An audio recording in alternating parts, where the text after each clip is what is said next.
우리 함께 하나님께서 우리에게 주신 말씀 같이 읽겠습니다. 역대하 29장 1절에서 5절까지 말씀인데요. 한 절씩 교독하고 마지막 5절은 한 목소리로 봉독하겠습니다.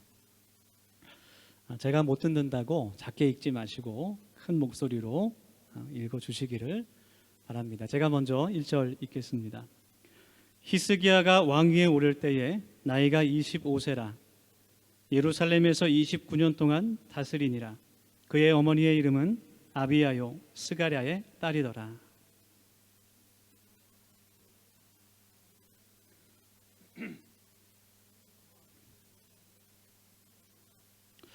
첫째 해 첫째 달에 여호와의 전 문들을 열고 수리하고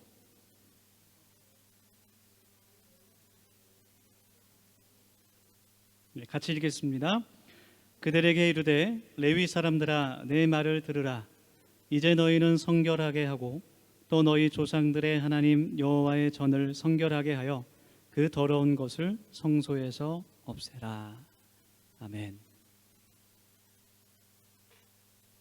네, 오늘도 먼저 함께 인사하면서 마음의 문을 열기를 원합니다. 우리 옆에 계신 분들 바라보시면서 또 옆에 누가 없으면 스크린을 바라보시면서 이렇게 인사하면 좋겠습니다. 당신은 교회입니다. 그렇게 인사하면 좋겠습니다. 네, 당신은 교회입니다. 네, 맞습니다. 우리는 하나님의 거룩한 성전이 된 교회들입니다.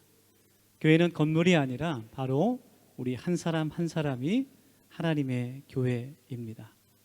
그래서 교회된 우리들은 정말 교회로서 교회답게 이 땅 가운데서 살아가야 할 아주 소중한 사명을 가지고 있습니다. 우리의 모든 삶이 예수님을 세상에 보이는 그러한 삶이 되기를 간절히 원합니다. 왜냐하면 세상 사람들은 우리들의 모습을 보고 하나님을 보고 또 교회를 바라보기 때문에 그렇습니다. 교회인 우리들이 하나님을 잘 믿고 세상에서 빛과 소금으로 살아가야 되는 이 사명은 교회의 본질적인 그런 사명이라고 할 수 있습니다.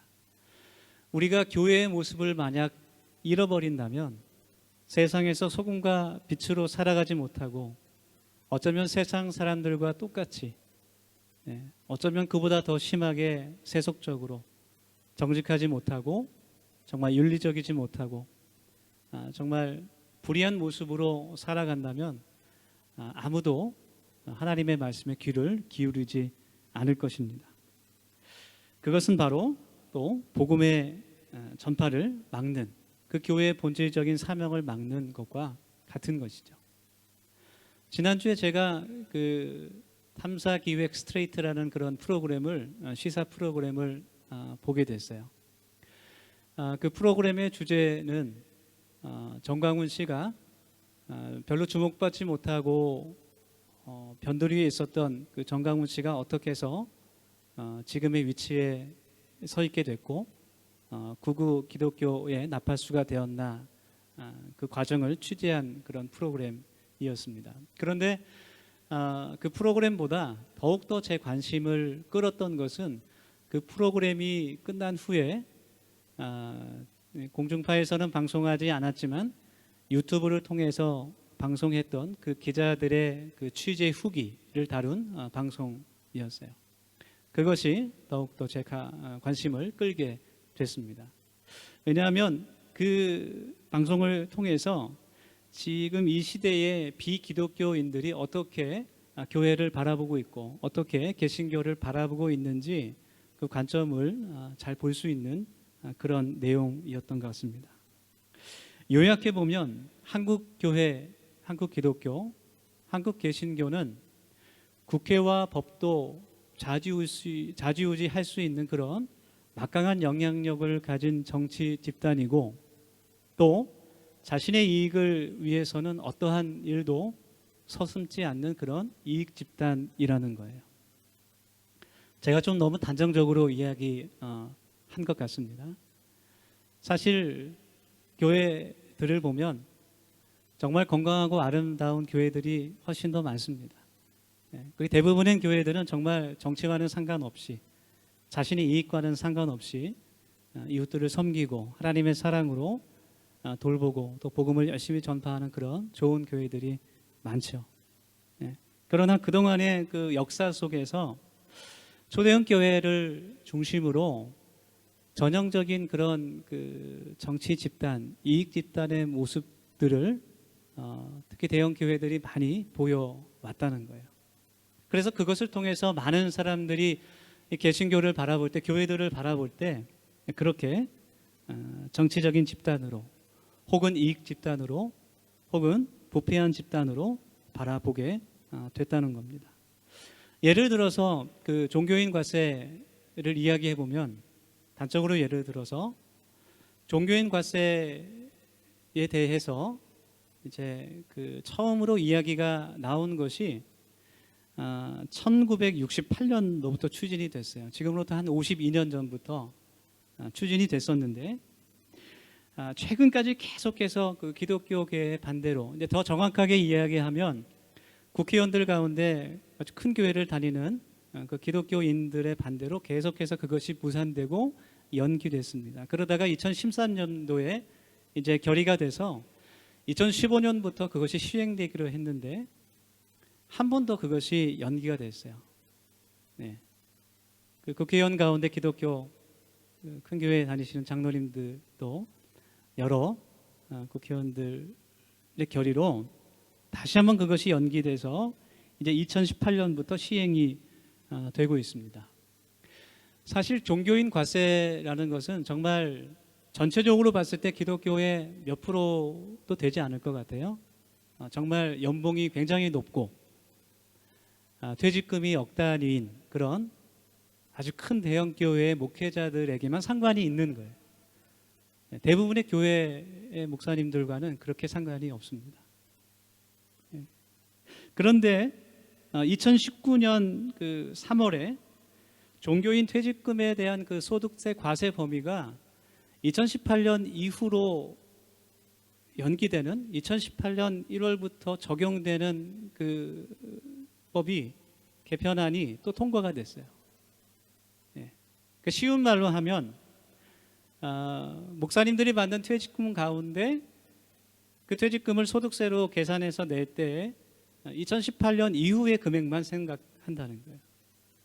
비교해서 얘기하면 일반 회사를 다니는 사람이 퇴직금을 받아서 소득세를 낼 때보다 뭐 금액은 엄청난 차이가 이제 있겠지만 종교인이 그 퇴직금을 내는 것이 한 30분의 1 정도밖에 되지 않는다는 얘기입니다. 그래서 이 개편안이 통과될 때도 정말 굉장히 많은 사람들의 비난과 비판을 받게 됐어요. 사실 이것이 적용될 수 있는 사람은 아마 기독교 안에 그 목회자 가운데 1%도 안 될 것 같아요. 정말 소수의 사람들에게 적용되는 이 법이 통과된 것 때문에 교회 전체가 굉장히 많은 비난을 받고 비판을 받게 됐습니다. 그동안 이러한 일들이 정말 개신교에 많았다는 거죠. 어떻게 보면 세상 사람들과 구별되지 않은 그런 똑같은 모습, 어쩌면 세상 사람들보다도 더 부정직하고 더 세속적이고 이기적인 모습들이 교회 안에 많이 있었다는 것이죠. 세습 목회도 그 중에 하나입니다. 그 프로그램에서, 그 후기 방송에서 한 기자가 그런 말을 방송 중에 합니다. 어떤 말을 하냐면, 어쨌든 기독교의 가장 큰 목표는 성도의 수를 늘리는 것인데 왜 이러한 일들을 자꾸 하는지 모르겠다, 그런 이야기를 합니다. 여러분, 이제 우리들은 잘 모를 수도 있지만 소위 한국 사회에서 지식인이라고 불리는 사람들은 더 이상 교회를 신뢰하지 않아요. 교회 다니는 사람들을 무시하기도 합니다. 그리고 이러한 현상들이 앞으로 더욱 가속될 것만 같습니다. 코로나19 사태로 인해서 교회의 이런 부패한 모습들이 더욱더 세상에 많이 드러나고 있기 때문에 그래서 많은 교회들이 개혁을 이야기하고 그 어느 때보다 지금 교회가 다시 새롭게 변화되어야 될 시기다, 그런 이야기들을 많이 하고 있습니다. 그런 시대에 우리가 하나님을 믿는 사람으로, 그리스도인으로 살아가고 있습니다. 이러한 때에 하나님께서 오늘 우리들에게 주시는 말씀을 통해서 우리가 어떻게 하면 하나님께서 기뻐하시고 또 세상 사람들도 존경할 수 있고 칭찬할 수 있는 교회를, 또 하나님 나라를 세울 수 있을까, 같이 나누어 보기를 원합니다. 역대하 29장의 말씀은 히스기야 왕의 개혁을 담고 있는 성경입니다. 그래서 오늘 이 말씀을 통해서 정말 우리 자신부터, 나로부터 변화와 회개가 일어날 수 있기를 소망하고, 이런 기회를, 이런 위기를 통해서 교회가, 특히 한국 교회가 새롭게 개혁될 수 있기를, 오늘 말씀의 제목처럼 싹 다 갈아엎어질 수 있기를 정말 소망합니다. 구약 성경의 역대기는 이스라엘의 왕들, 유다의 왕과 이스라엘 왕들의 그 역사를 기록해 놓은 성경입니다. 그래서 우리가 이것을 읽으면서 여기 나오는 말씀들이, 이 이야기들이 나와는 그렇게 큰 상관이 없는 것처럼 생각될 수도 있어요. 먼 오래전에 다른 나라의 역사의 이야기이기 때문에 지금 나와는 크게 상관이 없는 이야기처럼 생각될 수도 있습니다. 그러나 그 이스라엘과 유다의 왕들에 관한 그 이야기, 그들의 신앙과 그 나라의 그 믿음에 관한 그 역사들을 통해서 우리가 얻을 수 있는 분명한 영적인 교훈이 있다는 것을 우리가 깨달아 알아야 되는 것이죠. 오늘 말씀에 등장하는 히스기야 왕은 하나님을 잘 믿었던 왕이었습니다. 아주 신실하고 다윗의 시대와 같이 하나님 앞에서 정직한 그러한 왕이었습니다. 그는 왕자 시절부터 정말 마음속에 한 가지 열망을 가지고 있었습니다. 그리고 그가 25세에 왕이 되었을 때 비로소 그가 마음속에 가지고 있었던 그것을 시행하게 됩니다. 본문 3절 말씀을 보면 그것은 바로 하나님의 성전을 깨끗하게 하는 일이었습니다. 이 말씀에서 첫째 해, 첫째 달이라는 것은 그가 왕이 되었을 때, 유다의 왕이 되었을 때 바로 가장 먼저 한 일이 하나님의 성전의 문을 열고 그것을 고친 일이었다는 것을 알려주는 것이죠. 이 말씀에서 정말 놀라운 사실은 히스기야가 왕이 되기 이전의 시대에 하나님의 성문, 그 성전의 문이 닫혀 있었다는 것을 우리가 알 수 있어요. 하나님의 성전의 문이 열려 있지 않고 닫혀 있었다는 사실입니다. 히스기야의 아버지는 아하스 왕이었는데 하나님 앞에서 굉장히 악한 왕이었습니다. 하나님의 성전의 문을 닫아버리고 모든 예배와 제사를 다 폐지해 버렸습니다. 더 나아가서 그 하나님의 성전과 궁전 안에 있는 보물들을 아수르 왕에게 선물로 갖다 바치게 됐어요. 하나님을 의지하지 않고 주변에 있는 강대국의 그 왕들의 세력을 더 의지한 그런 왕이었습니다. 그리고 그 하나님의 성전 안에, 비어버린 그 하나님의 성전 안에 여러 가지 우상의, 그 우상을 섬기는 제단들과 그 우상의 형상들을 채워 넣기 시작해요. 그리고 그 우상들에게 자신을 위한 제사를 드리게 합니다.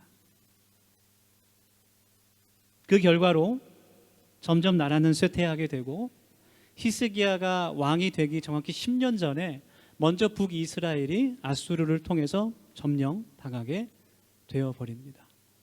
그리고 히스기야가 왕이 됐을 때도 굉장히 나라가 위태롭고 어려운 상황, 무엇보다도 그들의 믿음과 영적인 신앙이 완전히 무너진 그러한 상황이었어요.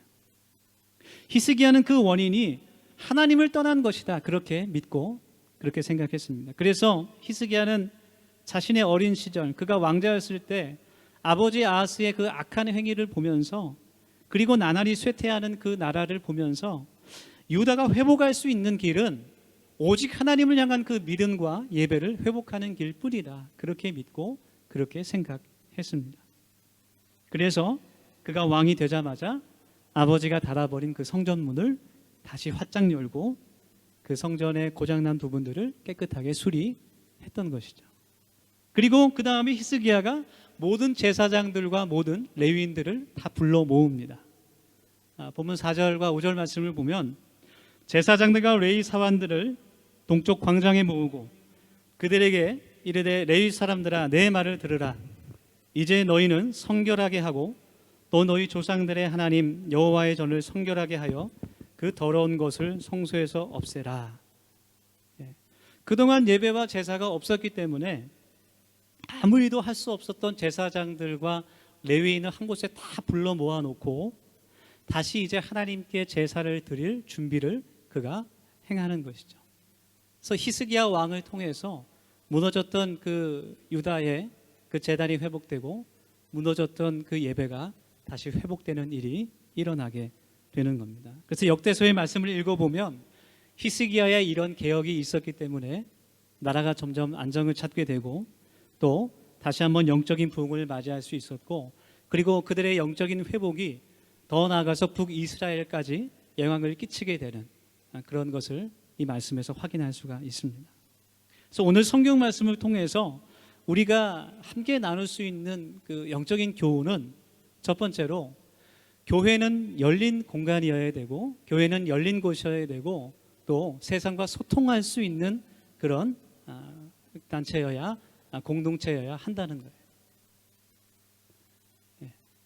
닫혀 있는 곳이 아니라 폐쇄되어 있는 곳이 아니라 세상을 향해 열려 있어야 그것이 하나님께서 기뻐하시는 교회의 모습을 다시 찾을 수 있다라는 겁니다. 히스기야 이전 시대에 성전은 완전히 황폐화됐고 성전의 문은 굳게 닫혀 있었고 모든 제사는 다 폐지됐고 누구도 성전에 들어와서 하나님을 예배할 수가 없었습니다. 여러분 아까 말씀드렸듯이 하나님의 성전은 건물이 아니라 우리 고린도전서 말씀에 나오는 것처럼 하나님의 거룩한 성령이 임하시는 우리의 마음이 하나님의 성전인 것을 우리가 깨달아 할 때 이 말씀은 교회에 해당되는 것이 아니라 건물에 해당되는 것이 아니라 바로 교회인 우리 한 사람 한 사람에게 적용되고 우리의 삶 가운데 실천되어야 될 말씀이라고 우리가 깨달을 수 있는 것이죠. 교회가 정말 사이비처럼 세상을 향해 닫혀있는 그런 집단이 아니라 정말 세상과 소통할 수 있고 선지자의 마음으로 세상의 불의에 대해서 비판을 할 수 있어야 함과 동시에 또 교회를 향해서 비판하는 사람들까지도 하나님의 사랑으로 품을 수 있고 그들을 포용할 수 있고 대화할 수 있는 그런 믿음의 공동체가 되어야 한다는 것이죠. 그런데 지금 교회가 어떠한 모습들을 보이고 있습니까? 물론 이제 일부 교회이긴 하지만 극히 일부의 교회이긴 하지만 그렇게 이야기하는 교회들도 있어요. 교회에는 교회의 법이 있다. 상관하지 말아라. 극히 일부지만 이렇게 말하는 교회들도 있습니다. 우리를 건들지 말아라.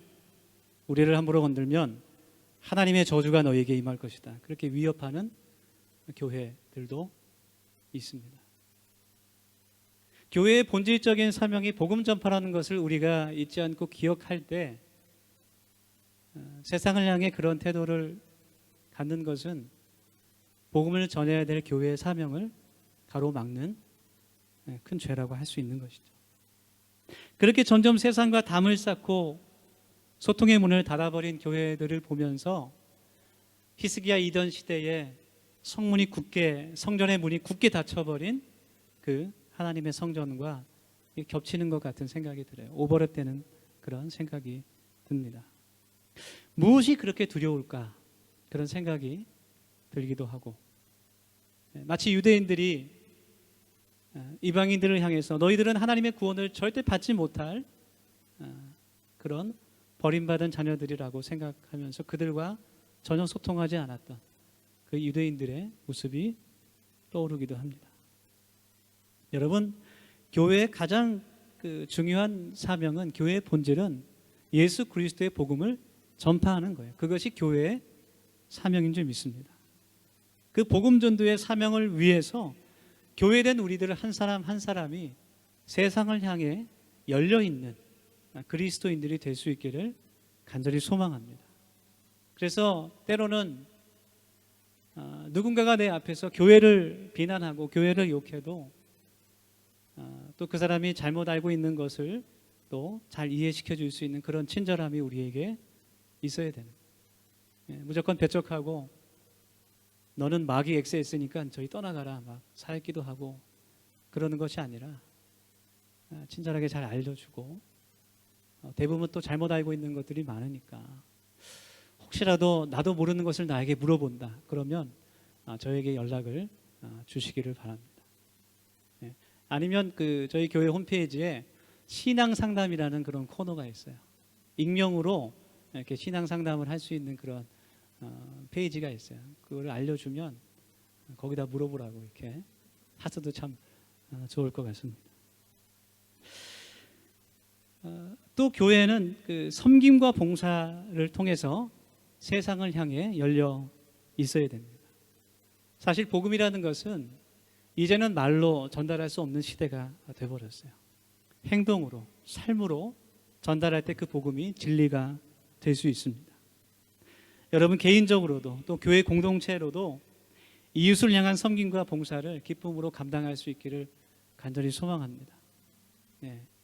우리 코로나가 한창 이제 확진될 때 어떤 교회에서 마스크를 무료로 1,000마스크를 만들어서 지역 주민들에게 배포한 뉴스를 보면서 정말 저것이 복음이다 그런 생각이 들게 됐습니다.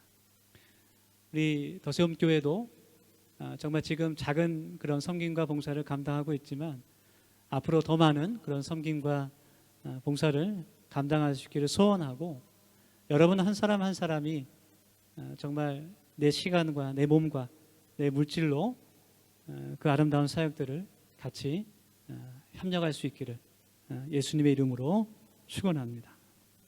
두 번째로 그 교회의 개혁의 문제는 교회 개혁은 결국 사람의 문제라는 거예요. 개혁은 결국 사람의 문제라는 겁니다. 일반 사회도 마찬가지예요.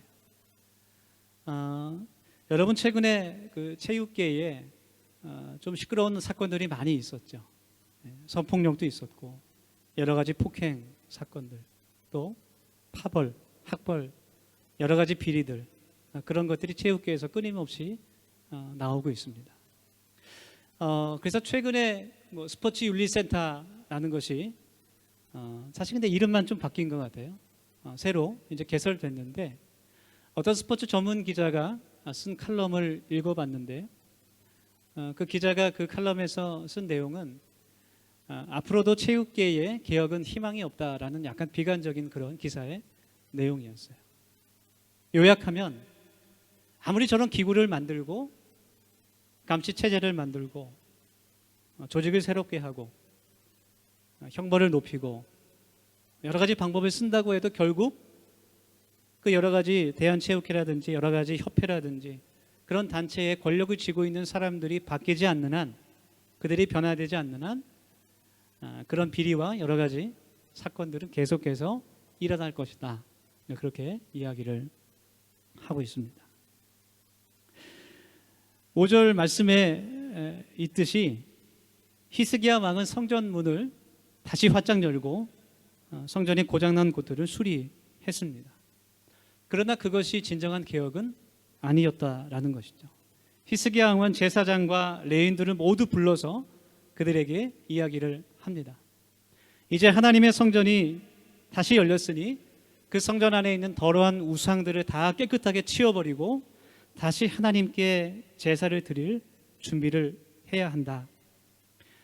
하나님의 성전을 고치고 깨끗하게 정화하는 것이 끝이 아니라 그곳에서 예배를 드렸던 그 사람들, 하나님께 예배를 준비했던 그 사람들의 그 마음의 변화를, 그들의 영적 각성을 그가 요구하고 있는 것이죠. 히스기야 왕이 전에 아스 왕이 그 성전 안에 있던 그 성물들과 그 보물들을 다 아수르에 갖다 바쳤을 때 대신 그 성전 안에 그 우상들을 다 가지고 들어왔을 때 그때 이 제사장들과 레위인은 과연 무엇을 하고 있었을까라는 것을 우리가 생각해 볼 수 있어요. 그렇게 성전이 완전히 다 파괴되고 하나님께 거룩한 예배를 드렸던 그 거룩한 성전이 정말 더러운 우상들을 가득 찰 때까지 그 레위인들과 제사장들은 과연 무엇을 하고 있었을까? 그 아하스라는 그 폭군 앞에서 머리를 조아리고 그냥 침묵하고 있었다는 거예요. 그 중에 몇몇은 직접 성물을 바깥으로 옮기고 그 우상들을 그 성전 안으로, 그 더러운 우상들을 성전 안으로 가지고 그 아하스 왕을 위해서 우상 숭배의 제사를 드렸다는 겁니다. 히스기야 왕은 이스라엘의 영적인 그 회복이 당시 성전을 깨끗하게 수리하고 치우는 것만으로 되지 않는다는 것을 그가 분명히 알고 있었어요. 그래서 그 제사장들과 레위인을 다 동전 소편에 불러놓고 오늘 본문 말씀 이후에 있는 6절부터 11절까지의 그 말씀에서 그들에게 아주 강하게 이야기를 합니다. 지금 우리가 이렇게 된 것은, 이 나라가 이 지경이 된 것은 우리가 하나님께 범죄했기 때문이다. 하나님 보시기에 악을 행하고 하나님의 성전을 멀리했기 때문에, 하나님을 예배하지 않았기 때문에 우리의 조상들과 우리의 가족들이 이방인에게 포로로 잡혀가고 그 이방인의 칼들에 의해서 죽임을 당하고 조롱거리가 되었던 것이다. 이제 우리는 하나님과 새로운 언약을 맺어야 한다. 이제 하나님을 다시 예배할 준비를 너희들이 해야 한다. 아주 강하게 이야기를 합니다. 그 이야기를 듣고 그 제사장들과 레위인들이 그 마음을 돌이켜서 그들의 자신을 먼저 하나님 앞에 성결하게 하고 그 성전에서 다시 한번 하나님께 예배를 드릴 준비를 하게 됩니다. 모든 준비가 다 끝나고 드디어 하나님 앞에 제사를 드리게 되었을 때 히스기야 왕과 또 제사장들과 레위인들, 온 백성들이 하나님 앞에서 크게 기뻐하였다는 그 말씀이 오늘 우리가 함께 나눈 역대하 29장의 가장 마지막 절에 기록되어 있습니다. 오늘 말씀을 우리가 함께 나누면서 정말 우리가 우리의 마음속에 기억해야 될 그런 기도의 제목은, 하나님, 내가 먼저 변화되게 하시고 하나님 앞에 내가 먼저 회개할 수 있도록 주님 도와주시옵소서. 그러한 기도 제목입니다. 오늘 히스기야의 이 성전 정화와 영적인 개혁의 말씀을 함께 나누면서 우리가 살고 있는 이 시대에 정말 그 어떤 때보다도 교회가 많은 비난을 받고 비판을 받고 또 충분히 그럴 만한 일들을 많이 했었고, 정말 지금 이 시대에 히스기야의 개혁이 정말 필요한 시기라고 우리가 생각이 됩니다. 그리고 하나님께서 그것을 우리에게 요구하고 계십니다. 무엇보다도 우리의 마음이 먼저 새롭게 변화되기를 원하시고, 정말 무너져가는 이 땅 위에 하나님께서 기뻐하시는 그 교회를 새롭게 세우시기를 하나님께서 우리에게 원하시고 계십니다. 대형교회에 1시간 출석하는 것으로 혹은 영상을 1시간 보는 것으로는 더 이상 우리는 교회라고 이야기할 수가 없다는 거예요. 우리 한 사람 한 사람이 정말 세상과 소통하며 세상에게 열려있는 그런 거룩한 건강한 공동체를 함께 세워나가기를 소망하고, 정말 지금처럼 믿음을 지키기 어려운 시대에 우리의 마음을 새롭게 하고 하나님 앞에서 말씀과 성령으로 거룩하여지며 하나님의 은혜를 열심히 간구하면서 우리의 약함을 회개하고 세상과 구별되지 않는 우리의 믿음을 하나님 앞에 그 도움을 간구하면서 다시 한번 하나님을 진정으로 예배하는 거룩한 예배 공동체로 거듭날 수 있기를 간절히 원합니다. 그리고 그것이 복음 전파로 이어질 수 있기를 간절히 소망합니다. 많은 기독교인들이, 많은 성도들이 교회를 떠나가고 있는 시대에 정말 다시 한번 우리 한 사람 한 사람을 통해서 교회가 새로워지고 정말 하나님의 그 은혜와 예수 그리스도의 복음을 전파하는 그 하나님의 나라가 확장될 수 있기를 간절히 소망합니다. 우리 시간 같이 통성으로 결단하면서 하나님 앞에 기도 하십시다. 우리가 한 마음으로 하나님 앞에 함께 기도할 때 먼저 이렇게 기도합시다. 하나님, 그 어느 때보다 교회가 비난을 받고 서로 분열되고 있습니다. 이러한 때에 그리스도의 몸된 교회로서 우리 한 사람 한 사람이 건강한 교회가 되게 하시고 나은 사람의 회개와 변화로부터 교회의 개혁이 시작될 수 있도록 주님 도와주시옵소서. 주님, 회개하는 마음, 진실하고 정직한 마음을 우리에게 부어주시고 예수 그리스도의 복음을 전하는 더세움 교회, 세상의 소금과 빛이 되는 더세움 교회가 되게 하여 주시옵소서. 우리 함께 1분 정도만 결단하면서 우리 합심 통성으로 기도하겠습니다. 거룩하신 하나님, 저희들 오늘도 하나님의 말씀을 듣고 우리들의 마음을 새롭게 하기를 간절히 원합니다. 아버지 하나님께서 원하시고 기뻐하시는 그 교회의 본질의 사명을 저희들이 되찾기를 원합니다. 하나님, 저희들의 말이 아닌 저희들의 실천과 삶의 예배를 통하여서 예수 그리스도의 복음의 그 진리를 세상에 밝히 드러낼 수 있는 저희들의 믿음이 될 수 있도록 도와주시고 정말 믿음이 흔들리고 어려워지는 이 세대 가운데 하나님의 말씀과 성령으로 더욱더 거룩하여 줘서 하나님, 우리가 더욱더 새로워지고 변화될 수 있도록 주님 도와주소서. 하나님, 나 한 사람을 통하여서 하나님 교회 개혁이 시작될 수 있도록 하나님 은혜 베풀어 주시옵소서. 주님께서 은혜 주시옵소서. 간절히 원합니다. 주님 인도해 주시옵소서. 예수 그리스도의 이름으로 기도드립니다. 하나님의 말씀으로 새로워지게 하여 주시옵소서. 하나님의 성령으로 저희들이 회개하게 하여 주시옵소서. 하나님, 그 어느 때보다도 저희들에게 변화와 개혁이 필요한 때입니다. 하나님, 먼저 저희들의 믿음을 지킬 수 있기를 원합니다. 주님께서 붙들어 주셔서 흔들리지 않는 믿음을 갖게 하여 주시고 아버지 하나님, 우리들의 삶의 중심이 늘 하나님을 향할 수 있도록 도와주셔서 나와 언제나 동행하시고 나의 인도되신 그 주님을 붙잡을 수 있도록 주님 도와주시옵소서. 우리 더세움 모든 성도들의 삶을 주님 지켜주셔서 무엇보다도 건강함을 허락하여 주시고 주님께서 보호하여 주시기를 원합니다. 하나님, 우리가 다시 얼굴을 맞대고 하나님을 찬양하며 예배할 그날까지 주님께서 지켜주시고 보호하여 주시옵소서. 하나님, 우리 교회를 위해서 기도합니다. 하나님, 한국에 있는 모든 교회들이, 특별히 더세움 교회가 하나님 세상을 향해 예수 그리스도의 복음을 전파하는 교회가 되게 하시고 하나님 열린 공동체가 되게 하셔서 하나님 세상 사람들로부터도 존경받을 수 있고 칭찬받는 교회 공동체가 될 수 있도록 하나님 은혜 베풀어 주시옵소서. 예수 그리스도 이름으로 감사하며 기도드립니다.